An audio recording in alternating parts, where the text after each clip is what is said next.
Vulcan, the Roman god of fire. If you are in any way familiar with guns, firearms, or weapons, this name should indeed stir the imagination. It should fire you up because the name Vulcan has always been synonymous with one thing: overwhelming firepower.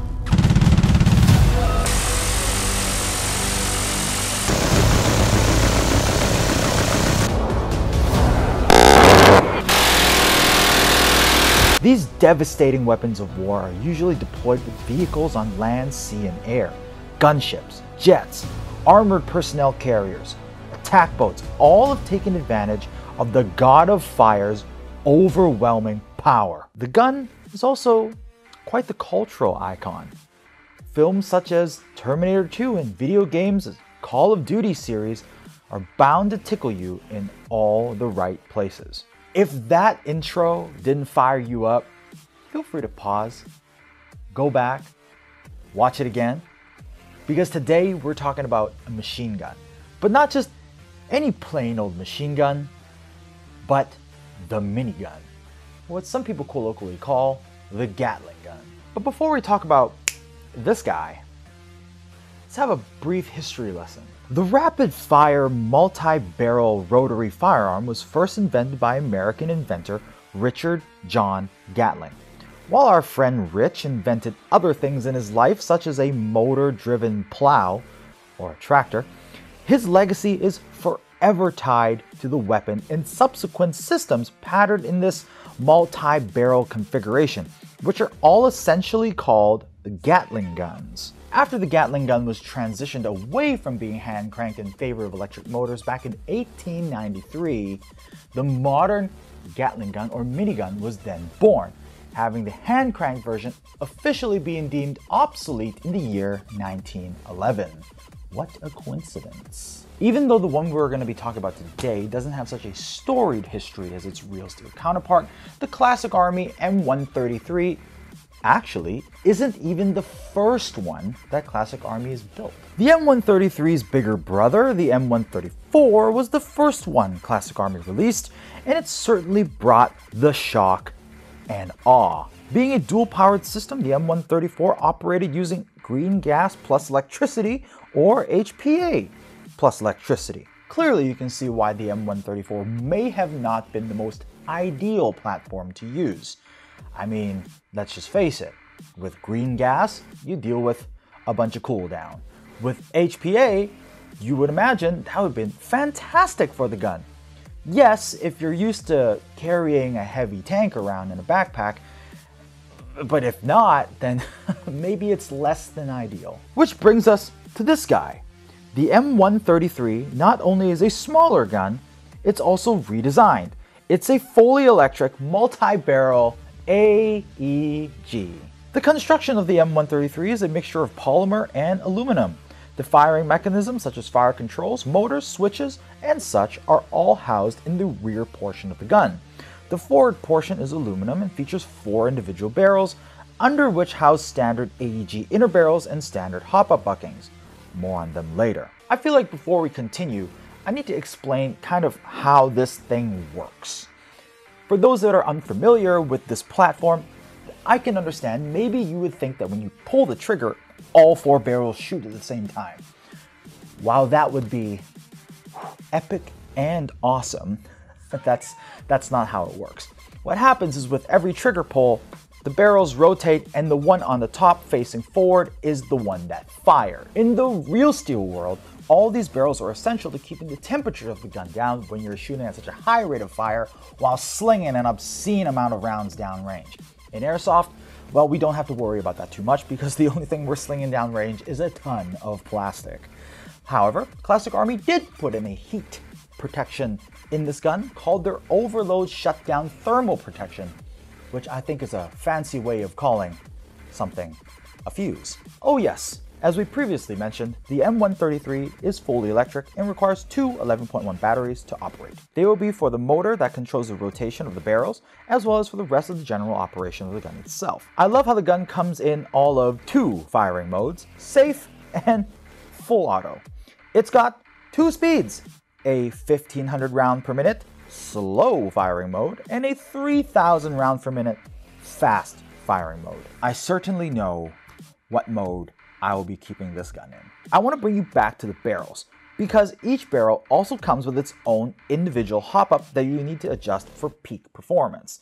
You simply lift up the latch here. As you rotate, you will find each barrel and chamber. There is a huge arrow telling you which direction you need to rotate the gun, so please follow instructions. Now with that said, I do want to tell you before we shoot the gun that we will not be doing a chrono on screen. The reason why is if we're going to chrono it and the barrels are moving, me having to follow the barrel with the chrono like this, there's just too many variables in play, and I don't think I can give you guys an actual proper reading of the gun. However, Classic Army did supply us with the numbers, and the FPS is shown on screen, about 330 to 350. Now, finally, here's the really cool thing about the gun. It actually has quick change springs, and you can change those springs simply by removing the rear, as you can see on screen. And you can have access to all 4 springs by rotating the barrel. If you want to change out the springs, maybe the inner barrels for something tight bore and some hop-up buckings, you potentially have a beast that can shoot even further with even less spread.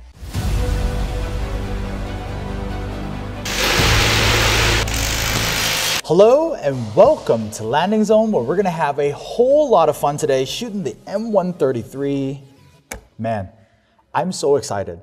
I got butterflies and I don't get butterflies much. So less of me talking, more of me shooting. But before we get into that, let's talk about adjusting the hop-up, because there's a quirk about this gun that I think you will enjoy. To adjust the hop-up, like we previously discussed, first you need to open the flap here, and then you rotate to find the barrel that you need.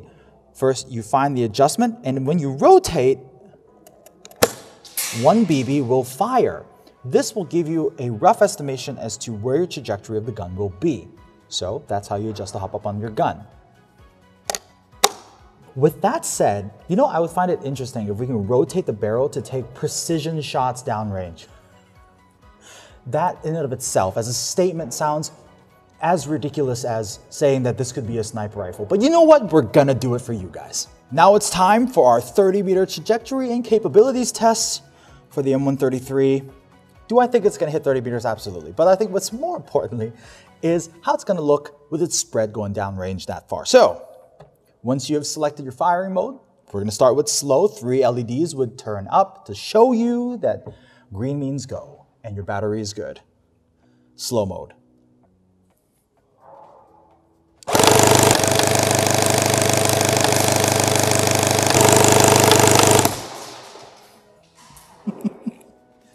Who would have thought? Yes, it can reach 30 meters. But now, for the mode we've all been waiting for, the fast mode. 30 meters. I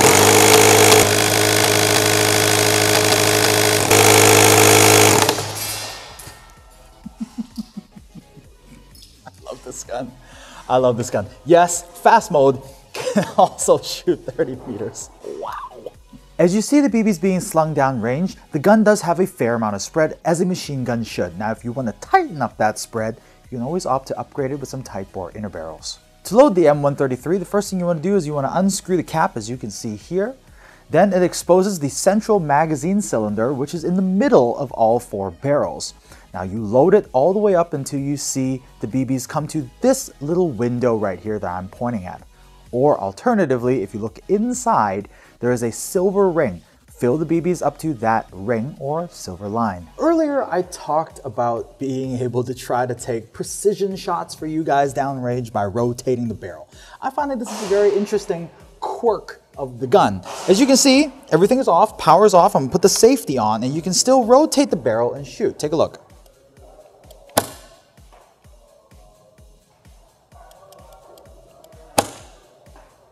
It can definitely shoot to 30 meters, but because there is no sights that I can shoot with, like there's no front and rear sights, I don't know where I'm aiming. And I don't know if clearly I'm not holding this well enough where it can shoot in a completely straight trajectory, but at least there's a semi-auto feature on this gun. Semi-auto. If there's ever a gun that could inspire confidence, this is the one. You don't need cover. And well, neither does your enemy, because if they decide to hide, you do that. Or, now on fast mode, if a bunch of them decide to hide, you do this. Yeah, there's no coming back from this. But I think this doesn't really demonstrate the complete capabilities of what I have in my hand. How can I truly feel like Arnold Schwarzenegger from Terminator 2? Well, there's only one way to do so, and that is shredding that box in half.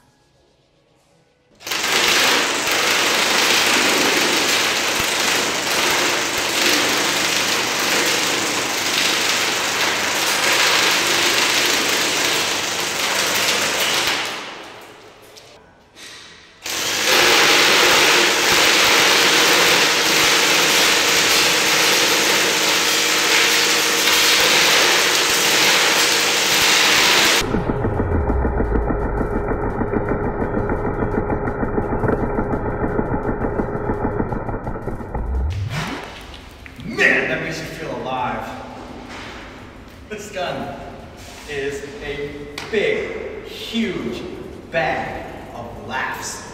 I love it. Let's just go back to the studio. I love this gun. There's no two ways about it. I'm not even gonna lie. I love it. But if you want to watch me shoot other machine guns over the years, I'd highly suggest you check out the one I did with G&P. It was an HPA tapped Polar Star engine M249, as well, of course, the Tokyo Marui NGRS Mark 46. Cool guns. Also, fun videos to shoot. Check out card above, or you can find it in the description below. So, what do I think about the M133? Well, let me tell you this. In every way, it has superseded the M134. I would go as far to say that this is the definitive Gatling gun platform or minigun platform that you can get your hands on. Okay, Picatinny rails, kind of pointless, unless you're putting a laser pointer on there, which is still, I hate to say it, still kind of pointless. But with that said, the M133 is the only practical minigun as well to be used on a skirmish or a game basis. Okay, yes, I get it. Some fields may not allow you to use this. And some game modes or milsims may also say that this is a no-go. Then, of course, there's the price we'll get to in a little bit. I don't think any of these factors will take away from the fact that this is such a fantastic platform to shoot and own, which brings me to the price. Now, we're not going to be fooling ourselves, okay? It's not cheap by any stretch of the imagination. But I would like to contrast this with the real one. If you look in the corner up here, there's a photo of some guy selling the real one. So if you have a cool $215,000, yes, $215,000, you can buy yourself the real one. So doesn't this kind of put everything in perspective that this gun suddenly doesn't cost all too much? But all of that is ancillary. It doesn't even matter, because at the end of the day, who is this gun for? It's for all of us. Because let's face it, money or not, 99.99% of us will never be able to own a minigun until now. And this is going to be our one chance, you and me, average Joes, to be able to own something as awesome as this. It doesn't matter if you're a real gun guy, an airsoft guy, collection guy, anime guy, doesn't matter, because this is now finally a reality. So, tell me what you think. Would you consider buying a gun like this? What do you think about that price, especially when you compare it to the real one? This is our only shot, guys, to own a real-life minigun. Let me know your thoughts in the comment section below. Now, if you want cool products like this, ooh, this is cool, and many more, don't forget to check out our online store at www.redwolfairsoft.com. If you like this video, give us a like. If you thought it was epic, share it with your friends. And hey, subscribe, please. We're so close to 400,000 subscribers. So if you haven't done so yet, subscribe and hit the notification bell so you get notified every time we upload a new video. I'm gonna go have some more fun. with our office puppy, Steve. That's what I've been calling it on social media. And until next time, guys, have a good one.